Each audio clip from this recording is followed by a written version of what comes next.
Cancel culture, social justice, and the failure of woke culture in Kenya. This is what I'm going to be interrogating in this speech.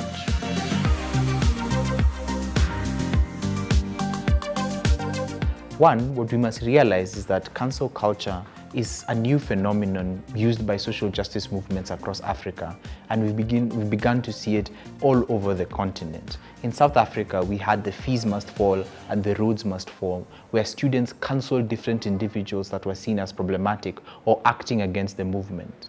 Two, in Nigeria, when the Loki Tollgate massacre happened, different individuals were cancelled by young people and lost their jobs because of their problematic ideals or statements made on social media platforms that seemed to want to defend the institutions that were oppressing young people. In Kenya, we have seen different manifestations of cancel culture, and I'm going to just give 4 examples.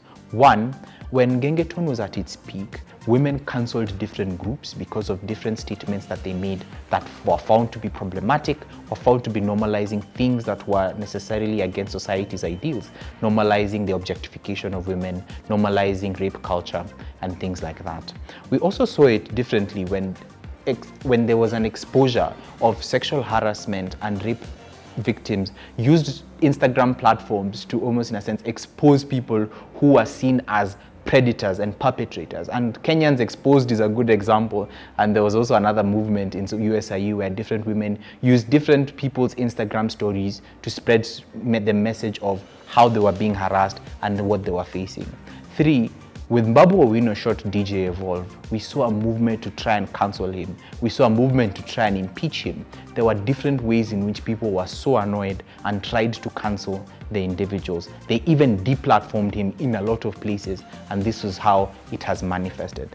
Lastly, recently when Shafi Weru and Joe Mfalme, DJ Joe, were on their show on Homeboys Radio, they made a couple of statements, problematic statements, that so society rise up to try and cancel them. This is how social justice movements, and these are just a couple of examples of how Kenyan societies and young people have tried to use cancel culture to try and remove problematic individuals from platforms and deplatform them completely to try and almost, in a sense, protect society from certain ideas that they thought were problematic. The difference between cancelling and cancel culture is that cancel culture seeks to take its pound of flesh. It's not just about saying you're cancelled. It actively tries to remove you from social spaces. It deplatforms you. It almost, in a sense, erases your identity. It attaches a problematic tag to you, not just for a period of time, but forever. And I think this is the difference between just saying you're cancelled and how cancel culture in itself manifests.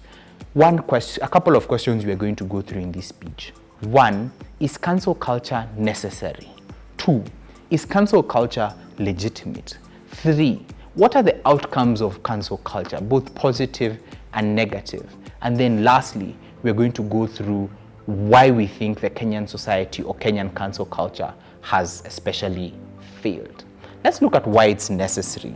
4 reasons. The first one is that cancel culture came as a result of failure of mainstream systems. So women could no longer rely on courts to be able to mete out justice for things that were seen as problematic. So they took it upon themselves to dish out justice and get retribution for victims, because retribution in itself is a principle of justice. 2, it's necessary because even for those who go through the system, the outcomes are seen as unjust. It seems like a slap on the wrist when somebody goes through an entire system and then they are acquitted, or they are seen as being sentenced to only 1 or 2 years in prison for things like defilement. Therefore, society feels that the court systems or the systems of the mainstream systems have failed in their ability to mete out justice. Thus, they must take justice into its own. The people must take justice into their own hands and be able to mete out their pound of flesh, because retribution, as I said, is at the core of what we feel as justice. The other reason why it's necessary for cancel culture to be used is because there is a need to prevent the normalization of problematic ideas in society. What you must realize that society exists in disparities. There's a majority and a minority. There's an oppressor and an oppressed. Giving an oppressor a platform almost in a sense legitimizes the idea to other oppressors. So for example, when people on radio can normalize things like gender-based violence, then those who are listening, like men, can be able to think it's a legitimate idea. So there is a need to almost in a sense weed out such people to be able to protect pursue people from spewing out ideas that could be problematic, but not just problematic, legitimize those ideas to a society that already is harming people based on these ideas. I think the last reason why it's almost in a sense used is to protect minorities. We do this, we deplatform people to protect minorities within certain spaces. It's very important that we understand that there are very few ways you can protect minorities. Giving people a platform sometimes could lead to more harm to those groups. So those are 4 reasons why it has become necessary for social justice and just people who are necessarily woke in society to use cancel culture as a mechanism to protect, to defend, and to have retribution for what they think is a failed system. The second question then becomes, why is it legitimate for cancel culture? Like, why is it legitimate to be cancelled? Because the outcomes, as I said, is not just saying you're cancelled. Sometimes it has economic ramifications. Sometimes it has social ramifications. Why is it just for people to cancel you? There are a couple of reasons here. One, we look at the harms principle, which was almost in a sense pushed by J.P. Mills. The harms principle says that for as long as an action protects from a greater harm, or for example, if the harm that would have happened had we not done this is much greater than what we are necessarily protecting against, if firing you protects more women, it's premised almost on utilitarian outcomes, then it's something that's just. So if we are preventing a greater harm, the harms principle says, then the action is just, which is a principle that has been used to justify some of the things or some of the penalties that we give to certain crimes, just to prevent. This is why we take people to jail, because we think that when we put them there, we protect more people from them. The harms principle in itself says that we must do this. In this instance, sometimes deplatforming individuals or taking away from their spaces, taking them out of certain spaces, prevents a greater harm, and thus is something that is just to be done by society. The second thing that we look out here is the social contract, which is usually the argument that most of these individuals make, that the state is the only one that has power to punish, that only the state can take its pound of flesh. But the problem with this statement is that it fails to recognize that the state in most of these instances has failed.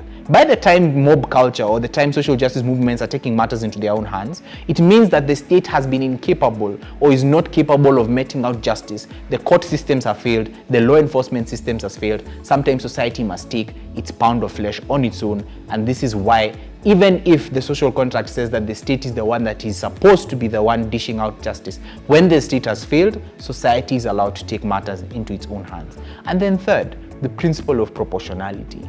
Sometimes the harm that you can cause is much greater, and that's why it's proportional for these groups to almost in a sense take you out in a proportionate manner by denying you access to the platforms that you would have used to cause the harm. So sometimes the harm, or what it seems, the process almost in a sense justifies the outcomes. So is it legitimate?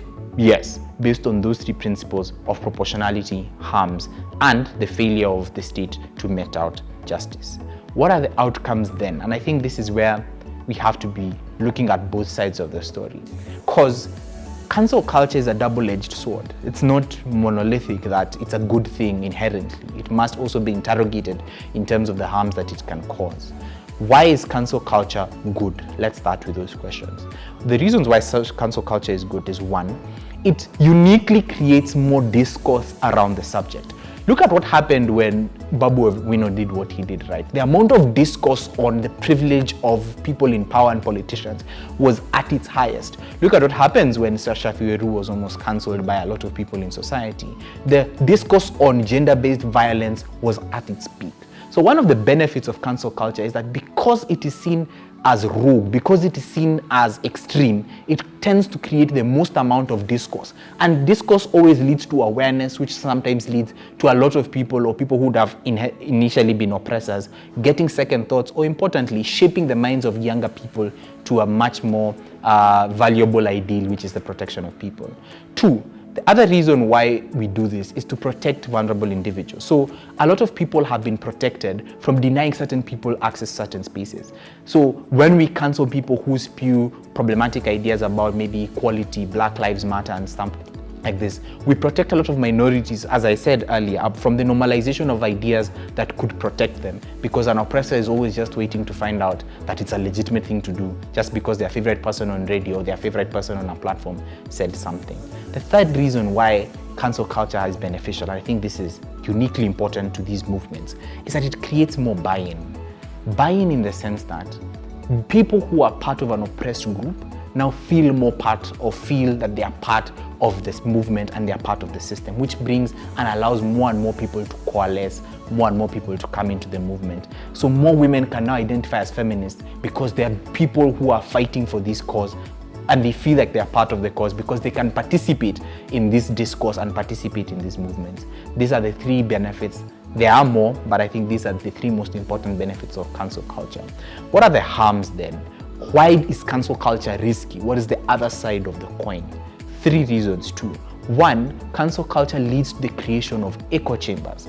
In case you're wondering what an echo chamber means, an echo chamber is basically where when you deny someone access to a platform where they would be able to get debate on competing ideas, they go and create their own platform with people of similar ideologies where they can just be able to go and legitimize each other's ideas. The problem with echo chambers is that they tend to create a bigger risk, because what happens when you deny people access to public discourse is that they move into these echo chambers. I think, as you can tell, it's like a place where smoke comes out, and they can be able to now become more extreme individuals, because now the only people they interact with are people of similar ideologies.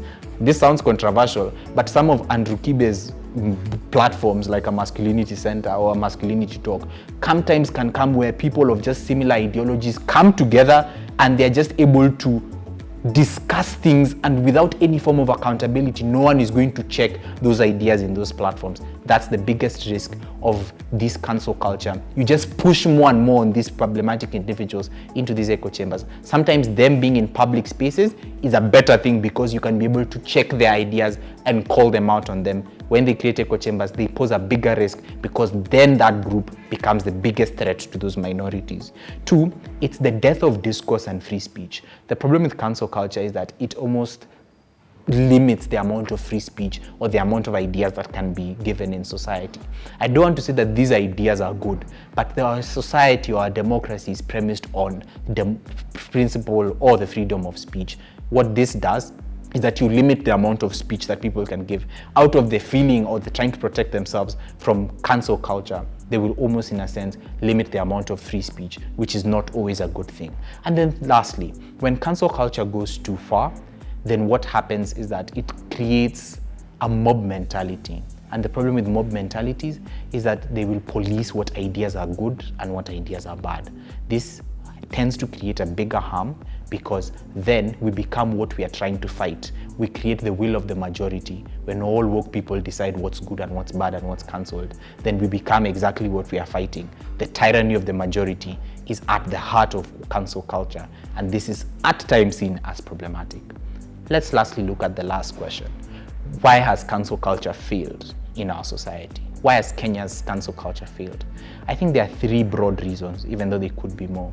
1, it lacks consistency. There's not enough fire in people to maintain a consistent call out and consistent push to cancel certain individuals. Look at Ethic after some of their songs and you cancelled them. By the time the next one is coming out, you've all forgotten. Look at what happened with Babu. Very few people right now are trying to push for justice for DJ Evolve. We've lacked that consistency. It only works and it's only effective if people are consistent with their call-outs. 2, the second reason why it's failed is that it's based on convenience. So it's only done when it's convenient to us. So when your favorite music icon or when your favorite song is problematic, You're not going to call it out because it's convenient to you to be dancing to some of these songs in the clubs. That's a problem, because in principle, these things are problematic, but you don't call them out or cancel these individuals because it's convenient to you. Yet when it's inconvenient, you're not going to do it. You must always do things based on principle, not on convenience. The reason why it's failed is people are doing it out of convenience. Even if you enjoy something, then it's something that you're going to not cancel. But when you don't enjoy something or it doesn't affect your enjoyment, then you're going to cancel them. This lack of consistency and this lack of principle is the second reason. Thirdly, and I think this is just a problem with social justice movements currently in general, is that they are leaderless. There is not enough people to push a conversation consistently and to drive others towards that goal. Social justice currently is seen as largely ineffective because it lacks leaders. There are not enough people to maintain that fire. There's not enough people to shape the ideology. Every idea is seen as good, and this almost in a sense is limiting the amount of effect. This is limiting the effectiveness of some of these call-outs, of some of this cancel culture that we're trying to do. So in the end, cancel culture has currently failed in Kenya for those three reasons. However, as I said, we think it's justified. It's definitely justified. It's definitely necessary. Do the harms outweigh the good? I think that I'll leave to you. But in the end, we must reshape and rethink how we push or how we pull against some of these ideas.